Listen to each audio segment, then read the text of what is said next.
ایک فائدہ یہ تھا کہ راویوں کے حالات کی تحقیق کر لی جائے. جب محدثین دوسرے شہروں میں جاتے تھے تو ان کے پاس پہلے سے راویوں کی فہرست ہوا کرتی تھی کہ فلاں شہر میں کون کون سے راوی مشہور ہیں، کون کون سے شیوخ حدیث ہیں جو معروف ہیں. پھر وہاں جا کے تحقیق کرتے تھے کہ یہ کس درجے کے انسان ہیں، ان کا کردار کیسا ہے، ان کا اخلاق کیسا ہے، ان کی تعلیم کہاں ہوئی، انہوں نے کن اساتذہ سے سیکھا، ان کا عمل کیسا ہے، انہوں نے جن مشائخ سے سیکھا ہے واقعتاً ان کی ان سے ملاقات بھی ہوئی ہے کہ نہیں ہوئی. یہ ساری معلومات جو آج فن رجال اور روات کی کتابوں میں ملتی ہیں وہ اسی طرح سفروں کے ذریعے جمع کی گئی. مزید برآں ایک اور فائدہ یہ تھا کہ مسلمانوں کے عام حالات سے واقف ہونے کا موقع ملتا تھا، امت مسلمہ میں وحدت اور یکجہتی پیدا ہوتی تھی. اس کے علاوہ علماء سے مذاکرہ اور تبادلہ خیال کا موقع ملتا تھا. یہ وہ فوائد تھے جو لوگوں نے بیان کیے ہیں خاص علم حدیث کے حوالے سے. ان کے علاوہ کچھ اور فوائد جو خالص علمی ہیں، جو صرف علم حدیث کے ساتھ خاص نہیں ہیں. مثال کے طور پہ علمی پختگی پیدا ہوتی تھی. فارسی میں کہتے ہیں کہ بسیار سفر باید تا پختہ شود خامے، بہت سفر کرنا چاہیے جب جا کے ایک خام آدمی پختہ ہوتا ہے. کچے آدمی میں پختگی پیدا ہوتی ہے پیدر پہ سفر اختیار کر کے، جب مختلف پس منظر رکھنے والے اہل علم سے تبادلہ خیال کا اور ان کی باتیں سننے کا موقع ملتا ہے. اس سے نشر و اشاعت علم میں فائدہ ہوتا تھا، اس سے اسلامی ثقافت میں وسعت پیدا ہو رہی تھی، اس سے ایک مکارم اخلاق اور کردار اور صبر اور ہمت اور بلند حوصلے کی یہ چیزیں پیدا ہو رہی تھیں. یہ فوائد تھے جو رحلہ کے ذریعے خاص علمی انداز میں سامنے آ رہے تھے. ابن خلدون نے مقدمے میں جہاں علم حدیث کی تاریخ پر بحث کی ہے اور مسلمانوں کی علمی روایات کا تذکرہ کیا ہے، وہاں ایک خاص فصل اس مفہوم کی رکھی ہے کہ علم حدیث کے لیے سفر کا کیا طریقہ تھا. اس فصل کا عنوان انہوں نے رکھا ہے ابن خلدون نے کہ فصل فی ان الرحلۃ فی طلب العلوم ولقاء المشیخہ مزید کمال فی التعلم یا مزید کمال فی التعلم، کہ فصل اس باب کے بیان میں کہ طلب علم کے لیے سفر اور مشائخ سے ملاقات سے تعلم میں مزید کمال پیدا ہوتا ہے، علم میں اور علم حاصل کرنے کی اس مہم میں مزید پختگی و کمال پیدا ہوتا ہے. اس لیے یہ روایت مسلمانوں میں طویل زمانے تک جاری رہی. بر صغیر کے علماء بھی اس سے خالی نہیں تھے. ان کے بارے میں گفتگو بر صغیر میں علم حدیث پہ جب بات ہوگی تو بعض واقعات اور مثالیں انشاءاللہ سامنے آئیں گی. جن حضرات نے علم حدیث سیکھنے اور سکھانے کے آداب پر کتابیں لکھی ہیں ان میں رحلہ کے آداب پر بھی کتابیں ہیں، سفر کرنے کے آداب ہیں. یہ نہیں کہ جب منہ اٹھایا چل پڑے اور جب جی جہاں واپس آ گئے، بلکہ کچھ آداب اور قواعد کی پابندی لازمی سمجھی گئی. خطیب بغدادی کی یہ کتاب ہے، ایک تو ہے الکفایہ فی علم الروایہ اور ایک اور کتاب ہے مجھے نام یاد نہیں رہا. اس میں خطیب بغدادی نے یہ سارے قواعد ضوابط بیان کیے ہیں کہ علم حدیث کے طالب علم کو کن آداب اور قواعد کی پابندی کرنی چاہیے. ایک اور کتاب ہے الجامع فی اخلاق الراوی و آداب السامع، 2 جلدوں میں ہے، جس میں یہ بتایا گیا کہ راوی کے اخلاق کیسے ہونے چاہیے اور جو حدیث سننے والا یعنی روایت کرنے والا ہے اس کو کن آداب کی پیروی کرنی چاہیے. یہ 2 ضخیم جلدوں میں ہے جس میں ایک ایک مرحلے کے آداب بیان کیے گئے. ان میں سے بعض کا ذکر علوم حدیث کے باب میں ہوگا. اسی طرح سے یہ بھی بتایا گیا کہ جب راوی شیخ کی خدمت میں جا کے بیٹھے تو املا لینے کے آداب کیا ہوں. اس پر ایک بڑی کتاب ہے آداب الاملاء والاستملاء، املا اور استملاء کے آداب. مستملی جو ہوتا تھا، جیسا کہ میں نے بتایا تھا پہلے کہ جب زیادہ تعداد میں حاضرین ہوتے تھے تو شیخ ایک جملہ پڑھتے تھے حدیث کا، پھر آگے ایک مستملی بیٹھا ہوتا تھا وہ بلند آواز سے اس کو دہراتا تھا، پھر اس سے آگے ایک اور مستملی ہوتا تھا وہ اور بلند آواز سے دہراتا تھا تاکہ تمام حاضرین تک بات پہنچ جائے. اس کے آداب کیا تھے اس پر علوم حدیث میں بات ہوگی. لیکن اختصار کے ساتھ رحلہ کے جو آداب ہیں وہ لوگوں نے 5 آداب بیان کیے. سب سے پہلا ادب یہ بیان کیا ہے کہ جو اپنے وطن کے علماء حدیث ہیں پہلے ان سے علم حدیث حاصل کیا جائے، اس لیے کہ ان کے پاس جو ذخیرہ علم ہے یہ اس کی ناقدر شناسی ہے کہ اس کو چھوڑ کر دور کا سفر اختیار کیا جائے۔ علم حدیث اگر اپنے شہر میں دستیاب ہے تو جتنا ذخیرہ پہلے وہاں دستیاب ہے اس کو حاصل کیا جائے، اس کے بعد دور کا سفر اختیار کیا جائے۔ یہ حدیث رسول کے ادب اور احترام کے خلاف سمجھا گیا کہ یہاں ذخیرے کو نظر انداز کیا جائے اور دوسرے کسی علاقے میں دستیاب ذخیرے کو حاصل کرنے کے لیے سفر اختیار کیا جائے۔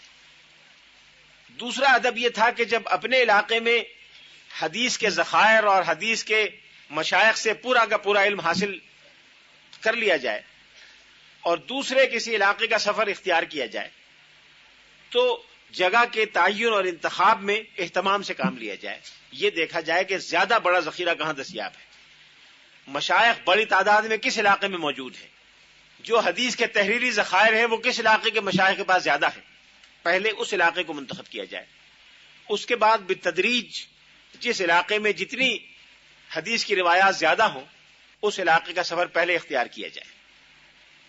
پھر تیسرا ادب بڑا دلچسپ اور اہم ہے، وہ یہ کہ جب سفر اختیار کیا جائے اور کسی علاقے میں جا کر وہاں کے مشائخ کی خدمت میں حاضری دی جائے تو تکثیر روایات پر زور دیا جائے، تکثیر مشائخ پر زور نہ دیا جائے۔ اس کی وجہ یہ ہے کہ جس راوی کے اساتذہ کی تعداد زیادہ ہوتی تھی اس کو زیادہ پذیرائی ملتی تھی، اس کی شہرت زیادہ ہوتی تھی۔ فلاں استاد نے 1000 اساتذہ سے علم سیکھا ہے، فلاں محدث نے 2000 اساتذہ سے علم سیکھا ہے، تو یہ جو شہرت ہے یہ نفس میں ایک اپنے بارے میں خوشگمانی پیدا کرتی تھی اور نفس میں اپنے بارے میں ایک جذبہ تفاخر پیدا کرتی تھی۔ یہ جذبہ تفاخر تواضع کے خلاف تھا، یہ اس رویے کے خلاف تھا جو ایک صاحب علم میں ہونا چاہیے، جو صرف اللہ کی خاطر علم دین کو حاصل کرے اور دنیا میں شہرت اس کا مقصود نہ ہو۔ اس لیے زیادہ زور دیا گیا روایات کی تعداد بڑھانے پر بنسبت شیوخ کی تعداد بڑھانے کے۔ اگر ایک حدیث کے بارے میں مثلا 20 روایات ایک شیخ کے پاس ہیں تو بہتر یہ ہے کہ 20 روایات اس شیخ سے حاصل کی جائیں بنسبت اس کے کہ 20 شیوخ سے ایک ایک روایت حاصل کی جائے۔ چوتھا ادب یہ تھا کہ جو روایات حاصل ہو جائیں یا جو علم حاصل ہو جائے اس کا مذاکرہ اس علاقے کے محقق علماء کے ساتھ مسلسل کیا جانا چاہیے۔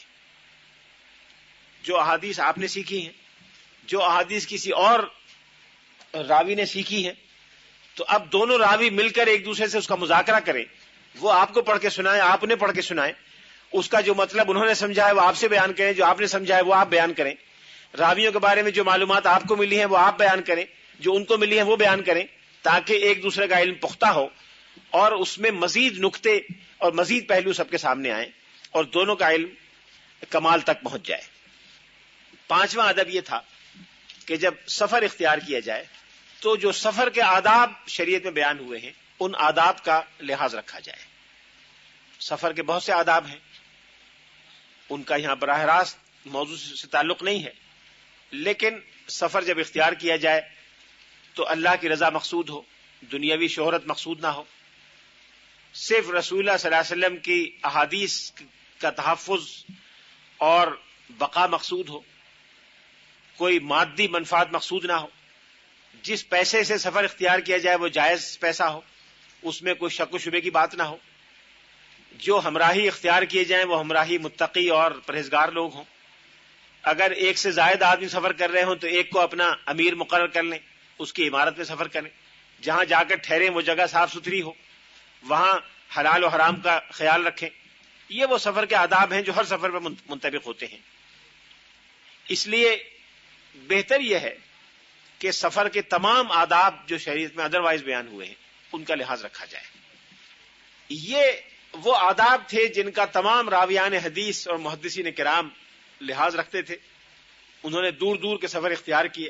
بعض اوقات ایسا بھی ہوا کہ ایک محدث طویل سفر اختیار کر کے ایک جگہ پہنچے اور جا کے معلوم ہوا کہ جس کی خدمت میں آئے تھے وہ تو انتقال فرما گئے۔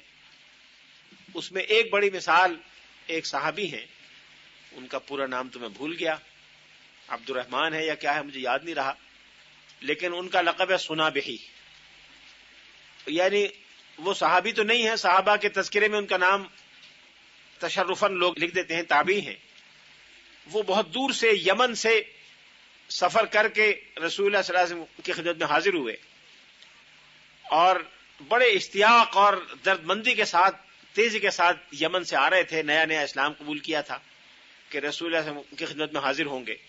جب مدینہ منورہ ایک دن کی ایک رات کی مسافت پر رہ گیا تو رات کو کہیں قیام فرمایا، اس سے پڑاؤ کیا، اور صبح سویرے اٹھ کر نہانے دھونے کا اہتمام کر رہے تھے، بہترین کپڑے جو پاس تھے وہ پہننا چاہ رہے تھے، خوشبو لگا کے کہ اب میں دربار رسالت میں حاضر ہوں گا، یہ تیاری ہو کے ابھی سفر کرنے کا ارادہ کر رہے تھے۔ مدینہ کے سم سے کچھ لوگ جاتے ہوئے دکھائی دیے، پوچھا کہاں جا رہے ہو؟ کہ رسول اللہ صلی اللہ علیہ وسلم کی خدمت میں جا رہا۔ انہوں نے کہا انا للہ و انا راجعون، ہم تو آج رسول اللہ صلی اللہ علیہ وسلم کی تدفین سے فارغ ہو کے واپس آ رہے ہیں۔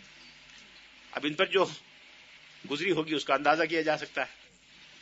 اس طرح یہ ایک بڑی مثال ہے اس کی کہ علم حدیث کے حصول کے لیے کسی بڑے شیخ کی خدمت میں، اور یہ رسول اللہ کی خدمت میں حاضر ہو رہے تھے، اور عین وقت پہ جا کے پتا چلا کہ جب ایک ہاتھ رہ گئی چھت تو کمن ٹوٹ گئی۔ امام اوزاعی جو امام اہل شام کہلاتے ہیں، اتنے بڑے فقیہ اور امام ہیں کہ ان کا درجہ امام شافعی اور امام ابو حنیفہ کے برابر ہے، علم حدیث میں امام مالک کے برابر درجہ رکھتے ہیں۔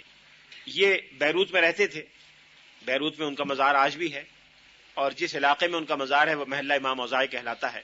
یہ کوفے کے سفر کے لیے روانہ ہوئے، کوفہ اور بصرہ، اور ارادہ یہ تھا کہ حضرت حسن بصری اور محمد بن سیرین سے علم حدیث کی روایت حاصل کریں گے۔ جب یہاں پہنچے تو پتہ چلا کہ حسن بصری کا تو انتقال ہو گیا، اور محمد بن سیرین بیمار ہیں۔ ان کے یہاں جب پہنچے تو معلوم ہوا کہ بستر پر ہیں اور لیٹے ہوئے ہیں، اور حکیموں نے، اطباء نے آرام کا مشورہ دیا ہے، ممانعت کر دی ہے لوگوں سے ملنے کی۔ انہوں نے جا کے دیکھا، کھڑے کھڑے سلام کیا، مزاج پرسی کی، چند روز مقیم رہے، روزانہ جا کے دیکھتے رہے۔ چند روز کے بعد ان کا بھی انتقال ہو گیا، اور یہ بغیر کسی مادی یا کسی اور فائدے کے واپس بیروت روانہ ہو گئے۔ اس طرح کی مثالیں بے شمار ہیں، جن میں سے یہ دو مثالیں، ایک تابعی کی جو صحابی ہوتے ہوتے رہ گئے، اور ایک بڑے مشہور تابعی کی جو بیک وقت محدث اور فقیہ دونوں تھے۔ ابن ابی حاتم رازی جو مشہور ہیں، جن کا میں کئی بار تذکرہ کر چکا ہوں، ان کی کتاب علل الحدیث پر، جس کا تذکرہ کل ہوگا، بڑی مشہور ہے۔ یہ اپنے علاقے سے، یہ رے کے رہنے والے تھے، اور رے جو ہے یہ موجودہ تہران کے قرب و جوار میں کوئی شہر تھا، جو اب کہتے ہیں کہ یا تو مٹ گیا یا تہران شہر کا حصہ بن گیا، لیکن وہاں تھا۔ وہاں سے سفر کر کے بصرہ پہنچے، اور بصرہ میں کچھ دن مقیم رہے، اور وہاں کے شیوخ حدیث سے ان کا کسب فیض کرنا مقصود تھا۔ 1 سال کی نیت سے بصرے پہنچے تھے۔ 8 مہینے کے بعد جو پیسے تھے وہ ختم ہو گئے۔ اب کسی سے مانگنا انہوں نے اپنی شان کے خلاف سمجھا۔ حدیث رسول کا طالب علم دستے سوال تو نہیں پھیلا سکتا، دستے سوال نہیں پھیلایا، اور یہ طے کیا کہ جب تک رہ سکتے ہیں رہیں گے، چنانچہ پانی پی پی کر گزارا کرتے رہے۔ جب 4-5 دن پانی پی پی کر گزر گئے تو اور ہمت نہیں رہی، تو خیال کیا کہ واپس چلے جائیں۔ واپس کیسے جائیں؟ تو یہ خیال ہوا کہ اگر واپس جانے میں راستے میں مرنا ہے تو یہیں کیوں نہ مریں۔ تو جس شیخ کے یہاں جاتے تھے روزانہ آتے جاتے رہے۔ 8-10 دن کے بعد جب بالکل ہمت نہیں رہی تو کمزوری سے گر گئے، تو ایک دوست نے پوچھا کہ کیا کیفیت ہے، کیا بات ہے؟ انہوں نے ساری بات بتائی۔ اس نے کہا کہ میرے پاس 1 دینار ہے۔ 1 دینار سونے کا سکہ ہوتا تھا، جو ہمارے حساب سے غالباً 4.5 ماشا کا ہوتا تھا، 4.5 یا 5 گرام کا ہوتا تھا۔ 5 گرام سونے کی قیمت غالباً اب بھی کافی ہوتی ہے۔ اس نے کہا کہ چلو اس کو بیچ دیتے ہیں، آدھا دینار آپ لے لیں، آدھا دینار میں لے لیتا ہوں، اور اس سے اتنے پیسے ہو جائیں گے کہ خراسان واپس چلے جائیں۔ چنانچہ یہ رے واپس چلے گئے، اور وہاں یہ ساری مشکل انہوں نے رہی۔ ابن مندہ کا حوالہ میں دے چکا ہوں۔ ابن مندہ کے بارے میں لکھا ہے کہ طوف الاقالیم، اقلیموں کے طواف انہوں نے کیے تھے۔ طوفہ، ایک سفر کو طوفہ نہیں کہتے، جو بار بار کسی چیز کا سفر کرے کسی علاقے کا، اس کو کہتے ہیں کہ وہاں کا طواف کرتا ہے۔ طواف کرنا تو چکر لگانے کو کہتے ہیں، 7 چکر اسلام کی روایت ہے، تو کم از کم کئی چکر کیے ہوں تو پھر کہا جائے گا کہ فلاں علاقے کا طواف کیا۔ یہ 40 سال سفر میں رہے، نیشاپور، بغداد، دمشق، مکہ، قاہرہ، بخارا، مرو، بلخ، ان سب علاقوں کا انہوں نے سفر کیا. یہاں کے محدثین نے جو جو روایت ان کو دی وہ سب انہوں نے حاصل کی، اور 40 اونٹوں کا وزن لے کر اپنے وطن اصفہان واپس پہنچے، اور کل 1700 شیوخ سے انہوں نے روایت کی. 1700 شیوخ حدیث سے روایت لے کر اس پورے علاقے میں پہنچے. ایک اور محدث ہیں محمد ابن طاہر المقدسی، بیت المقدس کے رہنے والے تھے، محمد ابن طاہر نام تھا. ایک مرتبہ بغداد کے سفر پر روانہ ہوئے، راستے میں پیسے ختم ہو گئے، تو اس زمانے میں قافلے جیسے آج کل ٹریول ایجنٹ ہوتے ہیں یا ٹور ایجنٹ ہوتے ہیں، ٹور آپریٹرز، اس زمانے میں ٹور آپریٹرز ہوا کرتے تھے، اور وہ بڑے بڑے شہروں کے درمیان اونٹوں کے قافلے چلایا کرتے تھے. کھانے کا انتظام بھی کرتے تھے، راستے میں پڑاؤ کا انتظام بھی کرتے تھے، راستے میں خیمے کا بندوبست بھی کرتے تھے، اور حفاظت کا انتظام بھی کرتے تھے. تو ٹور آپریٹرز کو لوگ پیسے دے دیا کرتے تھے، وہ اپنے قافلے میں ان کو لے جایا کرتے تھے. انہوں نے پیسے دیے، راستے میں ختم ہو گئے، جس منزل تک کے پیسے دیے تھے اس کے بعد اس نے چھوڑ دیا کہ اب میں آگے نہیں لے جاتا. ٹور آپریٹرز ہر جگہ آپ کو معلوم ہے بڑے کیئرلیس ہوتے ہیں. اس نے راستے میں چھوڑ دیا، تو انہوں نے چاہا کہ اب بغداد تو جانا ہے، تو یہ پیدل راستے میں بغداد کے سفر پر روانہ ہو گئے. اور اگر بیت المقدس اور بغداد کے درمیان کا راستہ آپ کے سامنے ہو تو ایک بہت بڑا صحرا آتا ہے جو بڑا مشکل اور دشوار گزار صحرا ہے. بہت کم لوگ اس کو عبور کر پائے ہیں، گھوڑے اور اونٹ کی پشت پر بھی. انہوں نے کہا کہ میں نے اپنی پشت پر کتابیں لا دی اور چل پڑا پیدل. چلتے چلتے جوتے بھی ٹوٹ گئے تو ننگے پاؤں چل پڑا. گرمی کا زمانہ تھا، اوپر سے سورج کی جلتی ہوئی دھوپ، نیچے سے گرم ریت اور صحرا، اور پیسے ختم ہو گئے، کھانے پینے کا سامان بھی ختم ہو گیا، پشت پر کتابیں اور کاغذات اور کاپیوں کا بوجھ. اتنی طبیعت خراب ہوئی کہ خون کا پیشاب آنے لگا. بہرحال بغداد پہنچ گئے، اور پہنچنے کے بعد اپنا وقت گزارا، مزدوری کر کے پیسے حاصل کیے، مکہ مکرمہ آ گئے. مکہ مکرمہ میں یہی کیفیت ہوئی، یہی بیماری پھر آ گئی. یہاں مزدوری کی اور پھر پیسے کیے، حاصل کیے، اور علم حاصل کرنے کے بعد پھر اپنے وطن واپس پہنچ گئے. ایک اور محدث تھے امام ابو نصر عبداللہ سجستانی، جن کے بارے میں کہا جاتا ہے کہ طوف الآفاق. انہوں نے بھی کائنات کے چکر لگائے، آفاق زمین یعنی زمین کے گوشوں کے چکر لگائے، اور اسی چکر میں وہ مختلف جگہ گئے ہوئے تھے. ہوتے ہوتے کسی شہر میں پہنچے، وہاں جا کے ٹھہرے. شہرت ہوئی کہ بڑے علم حدیث کے ماہر آئے ہیں. لوگ ان سے علم حدیث حاصل کرتے تھے یا اوروں سے حاصل کرتے تھے.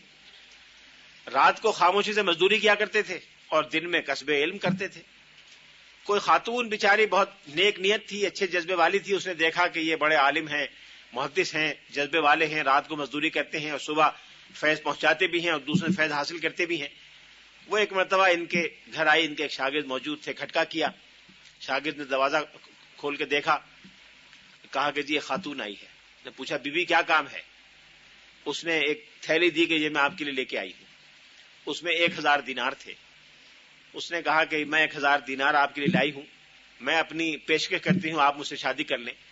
میں آپ کی خدمت کے لیے کرنا چاہتی ہوں، مجھے کوئی مقصد یا ضرورت نہیں ہے، لیکن آپ کی محرم بن کے آپ کی خدمت کرنا چاہتی ہوں. اس پیسے سے آپ یہاں گزارا کریں اور علم حدیث کے لیے اپنا وقت لگائیں. یہ پیسہ اور میری خدمت آپ کے لیے حاضر ہے. میں نے کہا بیوی تمہارا بہت شکریہ، لیکن میں نے یہ طے کیا تھا کہ یہ میں صرف اللہ کے لیے علم حاصل کروں گا، اور صرف اللہ کے یہاں اس کا اجر و ثواب مجھے مقصود ہے، دنیا میں کوئی اجر مقصود نہیں ہے. لہٰذا نہ تمہاری خدمت کی ضرورت ہے نہ پیسے کی ضرورت ہے. پیسے بھی لے جاؤ، اور تمہاری پیشکش کا شکریہ، جو گزرے گی مجھ پہ گزرے گی، اس کا اجر مجھے روز قیامت اللہ کے یہاں سے ملے گا. یہ چند وہ مثالیں ہیں جو رحلہ اور طلب حدیث کے بارے میں ہیں. 2 واقعات ہیں مختصر سا. میں ایک تو حافظ انہی علامہ ابو حاتم الرازی کا ہے، ان کا میں کئی بار ذکر کر چکا ہوں. علامہ ابو حاتم رازی جرح و تعدیل کے بہت بڑے امام تھے. ان کے صاحبزادے ہیں، وہ بھی بڑے امام ہیں جرح و تعدیل کے. وہ ابن ابو حاتم الرازی کہلاتے ہیں، جن کا نام عبد الرحمن ہے. وہ کہتے ہیں، میں اصل الفاظ ان کے پڑھتا ہوں. سمعت ابی یقول، میں نے اپنے والد کو یہ ارشاد فرماتے سنا کہ اول سنۃ خرجت فی طلب العلم اقمت 7 سنین. جب میں پہلی مرتبہ طلب حدیث کے لیے نکلا تو میں 7 سال سفر میں رہا. احصیت ما مشیت علی قدمی، میں جتنا پیدل چلتا تھا میں اس کو گنتا رہا. جب 1000 فرسخ سے زیادہ ہو گیا، اور جن صاحب نے یہ کتاب ایڈٹ کی ہے بڑے عالم ہیں، انہوں نے حاشیے میں لکھا ہے کہ ایک فرسخ موجودہ 5 کلومیٹر سے تھوڑا زیادہ ہوتا تھا، 5 کلومیٹر سے کچھ زیادہ ہوتا تھا۔ جب میں نے 1000 فرسخ کا سفر پیدل طے کر لیا، یعنی 5500 کلومیٹر کے لگ بھگ میں چل لیا، پھر میں نے گرنا چھوڑ دیا۔ لم ازل احصی حتی زاد علی 1000 فرسخ ترکتہ، جب 1000 فرسخ یعنی 5500 کلومیٹر سے زیادہ ہو گیا تو میں نے چھوڑ دیا۔ اما ما کنت سرت، لیکن جو میں چلا وہ یہ تھا کہ من الکوفۃ الی بغداد، کوفہ اور بغداد کے درمیان جو میں نے سفر کیا، فلا احصی کم مرتن، مجھے یہ یاد نہیں کہ کتنی مرتبہ کیا۔ جب کوفے میں سنا کہ کوئی محدث آئے ہیں، کوفے آ گیا پیدل، پھر سنا کہ بغداد میں کوئی آئے ہیں تو بغداد آ گیا۔ ومن مکہ الی المدینہ مرات کثیرہ، اور مکہ اور مدینہ کے درمیان کئی بار، بہت بار۔ وخرجت من البحرین من قرب مدینۃ الصلاح الی مصر ماشیا، اور بحرین جو مشرقی سعودی عرب کے قریب ہے، وہاں سے جو صلاح شہر کے قریب تھا مصر پیدل گیا، الی مصر ماشیا۔ اس وقت جہاز میں 3 گھنٹے لگتے ہیں، ہوائی جہاز میں آپ یہاں سے جائیں، بحرین سے سوار ہوں تو قاہرہ اتریں تو 3 گھنٹے لگتے ہیں جہاز سے، وہاں میں پیدل گیا۔ ومن مصر الی الرملہ ماشیا، اور مصر سے رملہ موجودہ فلسطین کی جو اتھارٹی ہے اس کا دارالحکومت رملہ میں ہے، رام اللہ میں، جس کو اخبار والے رام اللہ کہتے ہیں، یہ وہی لفظ ہے۔ مصر سے رملہ پیدل گیا۔ ومن الرملۃ الی بیت المقدس، اور رملہ سے بیت المقدس پیدل گیا۔ ومن الرملۃ الی عسقلان، اور رملہ سے عسقلان۔ ومن الرملۃ الی طبریہ، رملہ سے طبریہ جو وہیں کا ایک شہر ہے۔ ومن طبریہ الی دمشق، طبریہ سے دمشق۔ ومن دمشق الی حمص، اور دمشق سے حمص۔ ومن حمص الی انطاکیہ، حمص سے انطاکیہ۔ ومن انطاکیہ الی طرسوس، اور انطاکیہ سے طرسوس، یہ بھی شام کا ایک شہر ہے۔ ثم رجعت من طرسوس الی حمص، پھر طرسوس سے حمص واپس آیا۔ وکان بقی علی شیء من حدیث ابی الیمان، اور ابو الیمان جو ایک مشہور محدث تھے، ان کی احادیث میں سے بعض چیزیں رہ گئی تھیں، وہ میں نے حمص میں حاصل کی۔ ثم خرجت من حمص الی بیسان، پھر حمص سے بیسان پیدل آیا جو موجودہ عراق اور شام کی سرحد کے قریب ہے۔ ومن بیسان الی الرقہ، بیسان سے رقے میں آیا جو دریائے فرات کے کنارے عراق میں شہر ہے۔ ومن الرقہ رکبت الفرات، اور رقہ سے دریائے فرات میں کشتی میں سوار ہوا، الی بغداد، بغداد آیا۔ وخرجت قبل خروجی الی الشام، اور شام کے اس سفر سے پہلے میں واسط سے نیل کا سفر اور دریائے نیل سے کوفے کا سفر ایک کر چکا تھا۔ کل ذالک ماشیا، یہ سارے سفر پیدل تھے۔ کل ھذا فی سفر الاول، یہ میرے پہلے سفر کی تفصیلات ہیں۔ وانا ابن 20 سنہ، اس وقت میری عمر 20 سال تھی۔ اجول 7 سنین، اور 7 سال میں نے اس پورے سفر میں گزارے۔ خرجت من الرئی، میں رے سے جو میرا وطن تھا، سنۃ 13 و 200، 213 ہجری میں نکلا رمضان کے مہینے میں، اور 221 ہجری میں میں واپس آیا۔ یہ مختصر سی تفصیل ہے اس سفر کی جو ابو حاتم رازی نے کیا۔ ایک اور روایت میں وہ بیان کرتے ہیں کہ لما خرجنا من المدینہ، جب ہم مدینہ منورہ سے نکلے، من عند داؤد الجعفری، داؤد جعفری وہاں کوئی بزرگ تھے، ان کے پاس سے، سرنا الی الجار، ہم بندرگاہ پہ گئے، ورکبنا البحر، اور کشتی میں سوار ہو گئے۔ وکننا 3 انفس، ہم 3 آدمی تھے۔ ابو زہیر المرور روزی، مرور روز ایک شہر کا نام ہے، مرو کے نام پہ 2 شہر تھے، ایک مرو کہلاتا ہے سمپل مرو، اور ایک مرور روز یعنی مرو کا وہ حصہ جو دریائے کنارے ہے۔ میرے ساتھ ابو زہیر مرور روزی تھے، اور ایک اور نیشا پوری بزرگ تھے، اور میں تھا۔ ہم تینوں سوار ہوئے، لیکن ہوا ہمارے مخالف سمت سے ہماری طرف آ رہی تھی، اس لیے 3 مہینے ہماری کشتیاں دریا میں لنگر انداز رہیں، سمندر میں۔ وضاقت صدورنا، ہم بہت پریشان ہو گئے۔ وفنی ما کان معنا من الزاد، ہمارے پاس جو کھانے کے لیے زاد رہا تھا وہ ختم ہو گیا۔ وبقیت بقیۃ، اور ہم صرف تنہا رہ گئے۔ فخرجنا الی البر، ہم خشکی میں اتر گئے۔ فجعلنا نمشی ایاما علی البر، ہم پیدل خشکی میں چلتے رہے۔ حتی فنی ما کان معنا من الزاد والماء، یہاں تک کہ جو تھوڑا بہت پانی اور زاد رات تھا سب ختم ہو گیا۔ فمشینا یوما ولیلۃ، ہم ایک رات چلتے رہے۔ لم یاکل احد منا شیئا ولا شربنا، ہم نے نہ ایک دن رات کچھ کھایا نہ پانی پیا۔ والیوم الثانی کمثلہ، دوسرا دن بھی اسی طرح۔ والیوم الثالث کمثلہ، تیسرا دن بھی اسی طرح۔ کل یوم نمشی الی اللیل، تمام دن ہر روز رات تک چلتے۔ فاذا جاء المساء، اور جب شام آتی صلینا، نمازیں پڑھتے۔ وَأَلْقَيْنَا بِأَنفُسِنَا، اور اپنے آپ کو اس طرح زمین پر ڈال دیتے حیث کُنَّا، جہاں بھی ہوتے. وَقَدْ ضَعُفَتْ أَبْدَانُنَا مِنَ الْجُوعِ، بھوک اور پیاس سے، وَالْعَطَشِ وَالْعَيَاءِ، یعنی تھکن اور بھوک اور پیاس سے ہمارے جسم کمزور ہو چکے تھے. فلما اصبحنا اليوم الثالث، جب تیسرے دن صبح ہوئی، نمشی علی قدر طاقتنا، تو قدر طاقت ہم نے چلنا چاہا. فسقط الشیخ مغشیا علیہ، جو بوڑھے ہمارے ساتھ تھے مرور روز کے، وہ بے ہوش ہو کے گر گئے. فجئنا نحرکہ وهو لا يعقل، ہم نے ان کو حرکت دی لیکن ان میں کوئی سمجھ بوجھ عقل نہیں تھی، ہوش نہیں تھا. فترکناہ، ہم نے ان کو وہیں چھوڑ دیا. ومشینا انا وصاحبی النشاپوری، تو میں اور میرے نیشاپوری ساتھی چل پڑے. قدر فرسخن و فرسخین، ایک فرسنگ یا دو فرسنگ، یعنی 5.5 کلومیٹر یا 11 کلومیٹر. فضعفت وسقطت مغشیا علیہ، میں بھی بے ہوش ہو کے گر گیا. ومضى صاحبی، میرے ساتھی جو تھے وہ چل پڑے. وترکنی، مجھے چھوڑ دیا. فلم یزل ہوا یمشی، وہ چلتے رہے. اذ بصر من بعید، انہوں نے دور سے دیکھا قوما، ایک گروہ کو، قد قربوا سفینتهم من البر، جنہوں نے اپنی کشتی خشکی کے قریب کر رکھی تھی. ونزلوا على بئر موسیٰ علیہ الصلوۃ والسلام، حضرت موسیٰ کا جو کنواں وہاں کوہ سینا میں ہے اس کے قریب اترے. فلما عاینہم، جب انہوں نے ان کو دیکھا، لوح بثوبہ الیہم، اپنا کپڑا ان کو ایسے ہلایا جیسے جہاز کو توجہ دینے کے لیے ہلاتے ہیں. فجاؤہ معہم الماء فی دعوۃ، وہ پانی لے کر آئے. فسقوہ، انہوں نے ان کو پلایا. واخذوا بیدی، ہاتھ پکڑ کے کھڑا کیا. فقال لهم، انہوں نے کہا، الحقوا رفیقین لی، میرے دو ساتھی ہیں ان کو بھی لاؤ. قد القوا بانفسہم مغشیا علیہم، وہ وہاں بے ہوش پڑے ہوئے ہیں. فما شعرت، مجھے اس وقت پتہ چلا، الا برجل یصب الماء علی وجہی، جب ایک شخص میرے چہرے پر پانی چھڑک رہا تھا. ففتحت عینی، میں نے آنکھیں کھولی. وقلت، اور کہا کہ پانی پلاؤ. فصب من الماء فی رکوۃ او مشربۃ شیئا یسیرا، اس نے کسی مشک یا کسی گلاس وغیرہ سے مجھے پانی پلایا، کسی جگ سے. فشربت ورجعت الی نفسی، میں نے پیا تو مجھے ہوش آیا. ولم یرونی ذلک القدر، اور جتنا مجھے پیاس تھی اتنا نہیں پلایا. فقلت، میں نے کہا، اسقنی، اور پلاؤ. فسقانی شیئا یسیرا، اس نے تھوڑا سا اور پلایا. واخذ بیدی، میرا ہاتھ پکڑ کے اٹھایا. فقلت، میں نے کہا، ورائی شیخ ملقن، میرے پیچھے ایک اور بڑے میاں پڑے ہوئے ہیں، ان کے پاس جاؤ.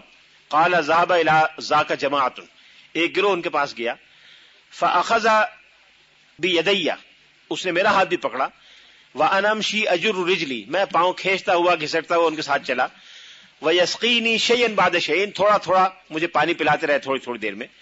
حتی اذا بلغت الى سفینتہم، جب میں ان کی کشتی تک پہنچا. واتوا برفیق الثالث الشیخ، وہ ہمارے تیسرے ساتھی جو بڑے میاں تھے ان کو بھی لے آئے. احسنوا الینا اہل السفینہ، ان کشتی والوں نے ہمارے ساتھ بڑا اچھا سلوک کیا. فبقینا ایاما، ہم چند دن ان کے پاس رہے. حتی رجعت الینا انفسنا، یہاں تک کہ ہمارے اندر ہمت آ گئی، ہماری جان ہم میں واپس آ گئی. ثم كتبوا لنا کتابا، پھر انہوں نے ہمیں ایک تحریر لکھ کے دی. الی مدینۃ، ایک شہر کے لوگوں کے پاس. یقال لها رایا، جس کا نام رایا تھا، اس شہر کے گورنر کے نام. الی والیہم. وزودونا من الکعک والسویق، اور کیک اور ستو ہمیں دے دیا. والماء، اور پانی بھی دے دیا. ہم مسلسل چلتے رہے. فلم نزل نمشی حتی نفد ما کان معنا من الماء والسویق والکعک، ہمارے پاس جو پانی اور ستو اور کیک تھا وہ ختم ہو گیا. فجعلنا نمشی جیاعا عطاشا على شط البحر، ہم سمندر کے کنارے بھوکے پیاسے چلتے رہے.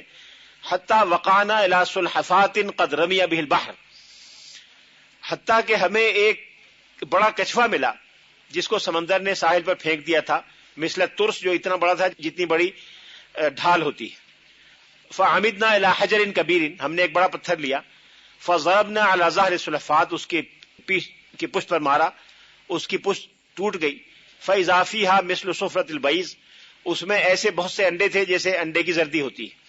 فاخذنا من بعض الاصداف، ہم نے ایک سیپی اٹھائی جو دریا کنارے پڑی ہوئی تھی. فجعلنا نقترف من ذلك الاصفر، ہم وہ جو زردی تھی اس کو اس طرح سے پیتے رہے جیسے کوئی چیز چمچے سے کھائی جاتی ہے. حتی سکن عنا الجوع، یہاں تک کہ ہماری بھوک کچھ قابو میں آئی. والعطش، اور پیاس بجھی. ثم مررنا، پھر ہم چل پڑے. وتحملنا، اور یہ برداشت کرتے رہے. حتی دخلنا مدینۃ الرایا، یہاں تک کہ ہم رایا شہر میں داخل ہو گئے. واوصلنا الکتاب الی عاملہم، اور وہاں کے عامل یا گورنر کو وہ کتاب خط پہنچایا. فانزلنا فی دارہ، اس نے ہمیں گھر میں ٹھہرایا. واحسن الینا، ہمارے ساتھ اچھا سلوک کیا. وکان یقدم الینا کل یوم القرع، روزانہ کدو ہمیں کھلاتا تھا. وَيَقُولُ لِخَادِمِهِ، اور اپنے ملازم سے کہا کرتا تھا کہ ہاتی لہم بالیقطین المبارک، ان کو چھوٹے نرم کدو لے کے آؤ. فیقدم الینا من ذلک الیقطین، اور روزانہ وہ چھوٹا کدو ہمیں کھلایا کرتا تھا مع الخبز ایامن، روٹی کے ساتھ. فقال واحد منا بالفارسیہ، ہم میں سے ایک نے فارسی میں یہ کہا، یہ تینوں آپ کو معلوم مرو کے تھے، نیشاپور کے، لا تدعو باللحم المشوم، یہ بھنا گوشت نہیں کھلاتے. وجعل يسمع الرجل صاحب الدار، اور اس طرح کہا کہ گھر والا بھی سن لے. فقال انا احسن الفارسیہ، میں بھی فارسی جانتا ہوں. فإن جدتی كانت ہرویہ، میری دادی ہرات کی رہنے والی تھی، ہرات افغانستان میں ہے. فأتانا بعد ذلك باللحم، اس کے بعد وہ ہمیں گوشت بھی لانے لگا. ثم خرجنا من هناك، پھر ہم وہاں سے ہم نکلے. وزودنا، اور ہمیں اس نے زاد راہ دیا. الى ان بلغنا مصر، یہاں تک کہ مصر آ گئے. وقت زیادہ ہو گیا، ایک اور لمبا سا واقعہ امام حاکم کا ہے، میں چھوڑ دیتا ہوں، اس میں بھی اسی طرح کی قربانیوں کا ذکر ہے. ان واقعات سے اندازہ ہو جائے گا کہ محدثین نے کن مصائب اور مشکلات کے ساتھ یہ ذخیرہ ہم تک پہنچایا ہے. اب آج کوئی اٹھ کے کہے کہ یہ سب سنی سنائی باتیں ہیں اور غیر حقیقی ہیں، غیر علمی ہیں، تو انسان کو حیرت ہوتی ہے کہ اب کیا کہے سوائے اس کے کہ یا تو یہ بدنیتی ہے، بددیانتی ہے، یا جہالت ہے، اس کے علاوہ کوئی اور اس کا سبب نہیں ہو سکتا. یہ رحلہ کے بارے میں بعض مختصر چند مثالیں تھیں جو میں نے آپ کے سامنے رکھی. کہتے ہیں شب برات کی فضیلت میں 40 ضعیف احادیث ہیں. بھائی شب برات کو چھوڑ دیجئے، جو آپ کا جی چاہے وہ کر لیجئے. اگر کسی حدیث کے بارے میں دیکھیے، ایک بات اصولی میں عرض کر دیتا ہوں، اس کو آئندہ بھی یاد رکھیں. میں نے عرض کیا تھا کہ کچھ احادیث ہیں جو قطعی ثبوت ہیں، کچھ احادیث ہیں جو ظنی ثبوت ہیں. ظنی ثبوت جس کے حدیث ہونے یا نہ ہونے کے بارے میں اختلاف ہو سکتا ہے، وہ اکثر خبر واحد یا اخبار احاد ہے. اس میں شروع سے علماء اور محدثین کے درمیان اختلاف رہا ہے. ایک محدث ایک حدیث کو ثابت شدہ مانتے ہیں، ان کی نظر میں وہ صحیح ہے. دوسرے محدث اپنی تحقیق میں اس کو ضعیف مانتے ہیں، ان کی نظر میں وہ ضعیف ہے. جو ضعیف مانتے ہیں وہ اس پہ عمل نہیں کرتے اس لیے کہ ضعیف ہے. جو اپنی تحقیق میں صحیح سمجھتے ہیں وہ اس کو صحیح سمجھتے ہیں، عمل کرتے ہیں. اس لیے اگر کوئی کسی ضعیف حدیث پہ عمل کر رہا ہے تو وہ قابل اعتراض بات نہیں ہے، اور نہیں کر رہا تو وہ بھی قابل اعتراض بات نہیں ہے. انہیں ان کے حال پہ چھوڑ دینا چاہیے، اس پہ اعتراض نہیں کرنا چاہیے. اعتراض صرف وہاں کرنا چاہیے یا نکیر وہاں کرنی چاہیے جہاں شریعت کے کسی واضح حکم کی، کسی قطعی ثبوت اور قطعی دلالت حکم کی خلاف ورزی ہو رہی ہو. اس لیے اگر کوئی اس کے شب برات کی احادیث پہ عمل کرتا ہے آپ کرنے دیجئے. اگر آپ کی تحقیق میں وہ احادیث کمزور ہیں یا ان لوگوں کی تحقیق میں کمزور ہیں جن کے علم پر آپ کو اعتماد ہے تو آپ اس پہ عمل نہ کیجئے. لیکن اگر اور لوگ ایسے ہیں جن کی تحقیق میں وہ قابل اعتماد ہیں تو وہ عمل کر رہے ہیں تو آپ اعتراض نہ کیجئے. یہ ایک جزوی سی چیز ہے، اس پہ زیادہ بحث کی اور اختلاف کی ضرورت نہیں. حضرت ابو ہریرہ کے بارے میں یہ کہا جاتا ہے کہ انہوں نے کہا کہ مجھے نبی کریم صلی اللہ علیہ وسلم نے وہ بتایا کہ اگر میں اس وقت باہر نکل کر لوگوں کے سامنے سچ کہہ دوں تو میرا قتل مسلمانوں پہ واجب ہو جاتا یا مجھے قتل کر دیتے. یہ نہیں کہا کہ میرا قتل مسلمانوں پہ واجب ہو جاتا.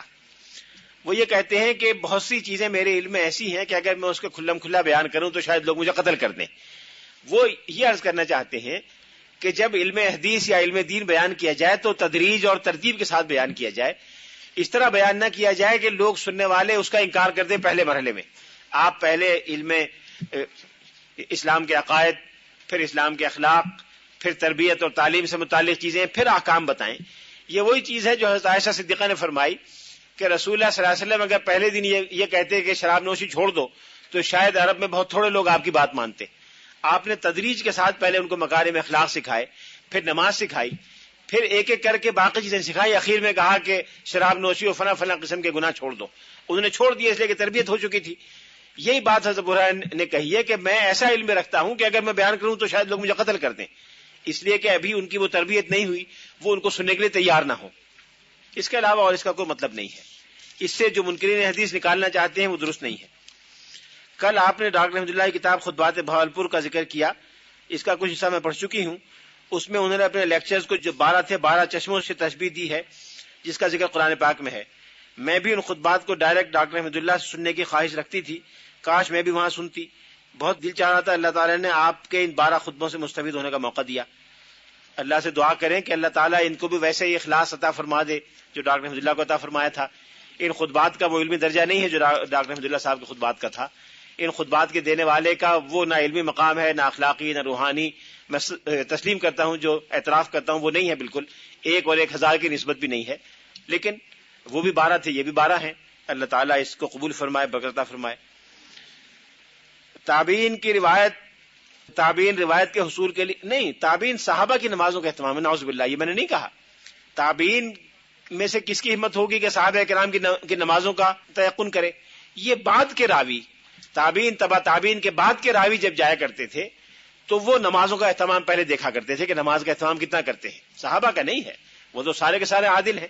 ایک تبع تابعی گئے کسی دوسرے تبع تابعی سے روایت لینے، ایک جونیئر تبع تابعی سینئر تبع تابعی کی خدمت میں گئے اور دیکھا کہ وہ نماز میں مثلا جماعت کا اہتمام نہیں کرتے، مثال کے طور پر، یا اور کوئی اس طرح کی کمزور چیز دیکھی، تو پھر ان کی روایت قبول کرنے میں تامل کرتے تھے۔ Can you please suggest a good English book for this subject which covers the important parts and the main topics and can guide us in following the lectures? Unfortunately, I am not aware of any book in English on the subject of Ulum al-Hadith, but I would appreciate if you prepare these notes in English and share a copy with me. I promise that I would work on that copy, improve it and add to it some important details and prepare it as a comprehensive book. This I can do, provided you provide me the copy.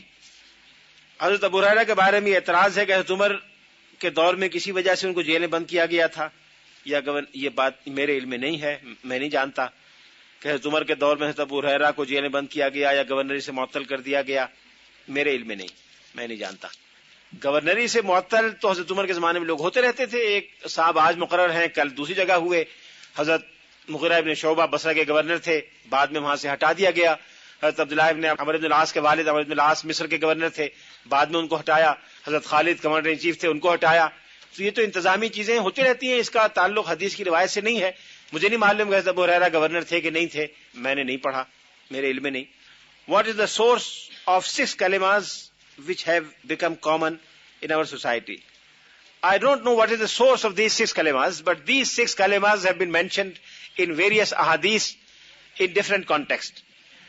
There is no such principle in the Quran or in the hadith that these 6 kalimas should constitute an article of belief. But these are memorized by the common people, and these have been required perhaps or suggested by some scholars in the past to ask the people to memorize them, to be aware of the fundamentals of Islamic belief. And that seems to be the case. Otherwise, they have no place. As such, somebody who doesn't memorize them, he is as good Muslim as somebody who memorizes them. These are just to facilitate the memorization of the fundamental principles of Islamic faith. حصول علم حدیث کے لیے سفر سے ہی معلوم ہوتا ہے کہ اس دور میں مسلمانوں کے عروج و ترقی کی وجہ کیا تھی۔ ان کے اندر طلب اور طلب تھی۔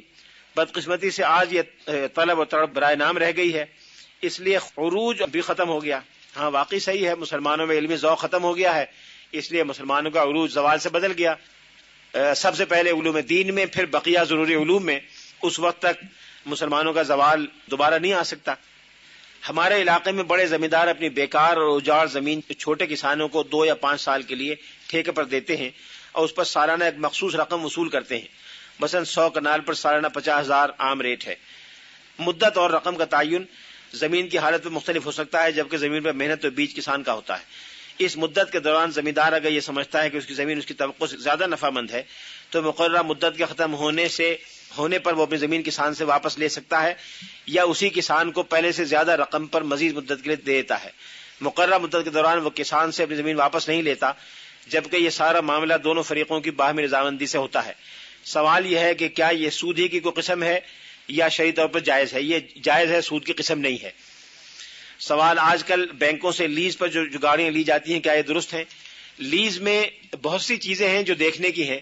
ایک بنیادی چیز یہ ہے، لیکن میں لیز کے بارے میں کوئی جنرل بات اس وقت تک نہیں کہہ سکتا جب تک کسی متعین لیز کے ڈاکومنٹ آپ مجھے نہ دکھائیں۔ گاڑیوں کی لیز کا جو کام میزان بینک والے کر رہے ہیں وہ جائز ہے، میں نے اس کے ڈاکومنٹ دیکھے ہیں، اس کے مطابق ہو سکتی ہے۔ بقیہ بینک بھی لیزنگ کا کاروبار کر رہے ہیں، لیکن میں ان کی ڈاکومنٹ دیکھے بغیر کچھ کہہ نہیں سکتا کہ ان کی لیزنگ درست ہے کہ نہیں۔ ایک بڑی بنیادی چیز ہے، باقی چیزیں چھوٹی ہیں، وہ یہ ہے کہ جو چیز ہے، جو لیزڈ پراپرٹی ہے، اس کا رسک اور اس کا انکمبرنس لیسور کے پاس ہونا چاہیے۔ If lessor undertakes the encumbrance and risk of the lease property, وہ جائز ہے، اور اگر وہ رسک اور انکمبرنس لیسی پر ہے تو جائز نہیں ہے۔ اس کے علاوہ بھی اور تفصیلات ہیں جو ڈاکومنٹ دیکھ کے معلوم ہو سکتی ہیں۔ کیا کوئی ایسی کتاب ہے جو منکرین حدیث کو دی جائے یا اس میں ان کے سوالات کے جوابات ہوں جو آپ نے ذکر کیے ہیں تاکہ بحث کی جائے اور ان کو کتاب دی جائے؟ منکرین حدیث میں دو طرح کے لوگ ہیں. کچھ وہ ہیں جن کو واقعی غلط فہمی ہے، ان کو تو کئی کتابیں ہیں جو دی جا سکتی ہیں. مثال کے طور پر ایک کتاب ہے، شام کے تھے ڈاکٹر مصطفیٰ سبائی، ان کی عربی میں کتاب تھی السنت و مکانتها فی التشریع الاسلامی. اس کے دو اردو ترجمے ہیں، ایک پروفیسر غلام احمد حریری کا کیا ہوا ہے، ایک ڈاکٹر احمد حسن کا کیا ہوا ہے. یہ دونوں کتابیں آپ ان کو دے سکتی ہیں. ایک ہمارے دوست اور میرے بڑے بزرگ فاضل رفیق کار ہیں مولانا محمد تقی عثمانی، ان کی کتاب ہے اتھارٹی آف سنہ، انگریزی میں ہے، وہ آپ ان کو دے سکتی ہیں. اسی طرح سے ایک کتاب چھوٹی سی ہے مولانا بدر عالم صاحب کی، جو مدینہ منورہ ہجرت کر کے چلے گئے تھے، ان کی کتاب ہے حجیت حدیث، اس میں بھی اس کے دلائل ہیں. لیکن بہترین کتاب ہوگی اسٹڈیز ان دی ارلی حدیث لٹریچر، جو انگریزی میں ہے اور ڈاکٹر مصطفیٰ اعظمی کی ہے. بس جناب یہ سوالات تھے. وآخر دعوانا ان الحمدللہ رب العالمین. السلام علیکم.